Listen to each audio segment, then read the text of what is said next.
கெடா லங்காவியில் 4 நண்பர்களின் உல்லாச பயணம் துயரத்தில் முடிந்துள்ளது. லூபோக் செமிலாங் பொழுதுபோக்கு பூங்காவில் உள்ள நீர்வீழ்ச்சியில் இதர மூவருடன் குளித்துக் கொண்டிருந்த 17 வயது ஹபீஸ் ஜைனி நீரில் மூழ்கி உயிரிழந்தார். நீந்திக் கொண்டிருந்த நண்பரில் ஒருவர் நீரில் சிக்கியதைக் கண்டு ஹபீஸ் காப்பாற்ற முயன்றார். ஆனால் ஹபீஸுக்கே நீந்த தெரியாததால் அவர் நீரில் அடித்துச் செல்லப்பட்டார்.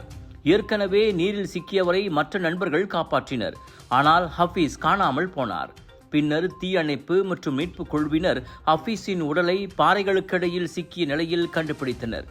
சடலம் சவ பரிசோதனைக்காக லங்காவி சுல்தானா மலிஹா மருத்துவமனைக்கு அனுப்பப்பட்டது. ராஜயோகாவின் மங்களகரம் நிறைந்த தனித்துவம் கொண்ட சூடம், ராஜயோகாவின் தெய்வீக நறுமணம் நிறைந்த அகர்பத்திகள் மற்றும் இயற்கையான நறுமணம் கொண்ட ராஜயோகாவின் சாம்பிராணிகள் என பூஜைக்கான தேவைகளை உங்களிடம் கொண்டு வருகிறார்கள் ராஜயோகா. இது ஒரு சிம்லா மார்க்கெட்டிங்கின் தரமான வெளியீடு.